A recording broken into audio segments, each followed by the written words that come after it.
പകർച്ചവ്യാധി ആശങ്കകൾ നമ്മൾ സംസാരിക്കുമ്പോഴും കണ്ണൂരിൽ 2 പേർക്ക് കൂടി ഷിഗല്ല സ്ഥിരീകരിച്ചിട്ടുണ്ട്.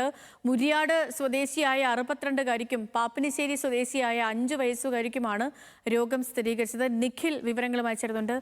നിഖിൽ, കൂടുതൽ പേർക്ക് പകർച്ചവ്യാധികൾ സ്ഥിരീകരിക്കപ്പെടുന്നത് അങ്ങേയറ്റം ആശങ്കാജനകമാണ്. പുതിയ വിവരങ്ങൾ എങ്ങനെയാണ്? സേതു, കണ്ണൂരിൽ ഏതായാലും പുതുതായി 2 ഷിഗല്ല കേസുകളാണ് റിപ്പോർട്ട് ചെയ്യപ്പെടുന്നത്. അതിലൊന്ന് 62 വയസ്സുകാരിക്കാണ്. കൂത്തുപറമ്പ് മൂര്യാട് സ്വദേശിയാണ്. സ്വകാര്യ ആശുപത്രിയിൽ നടത്തിയ പരിശോധനയിലാണ് ഇവർക്ക് രോഗം സ്ഥിരീകരിച്ചിരിക്കുന്നത്. വയറിളക്കം, മലത്തിലൂടെ കഫവും രക്തവും പോവുക തുടങ്ങിയ ലക്ഷണങ്ങളെ തുടർന്ന് ആശുപത്രിയിൽ പ്രവേശിപ്പിച്ചതായിരുന്നു. തുടർന്ന് നടത്തിയ പരിശോധനയിലാണ് ഷിഗല്ലയാണ് എന്ന് സ്ഥിരീകരിച്ചിരിക്കുന്നത്.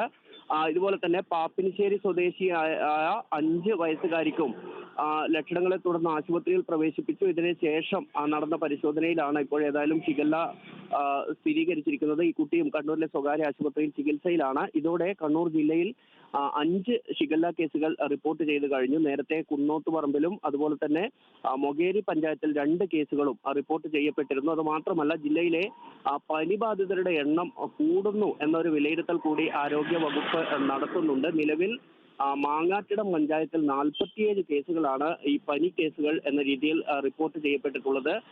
ചെറുപുഴ, മട്ടന്നൂർ എന്നിവിടങ്ങളിൽ 31, 30 എന്നീ എണ്ണങ്ങളാണ് ഇപ്പോൾ നിലവിൽ പനി കേസുകൾ റിപ്പോർട്ട് ചെയ്തിട്ടുള്ളത്. കീഴ്പള്ളി, ഉളിക്കൽ പഞ്ചായത്തുകളിലും ഉണ്ട്.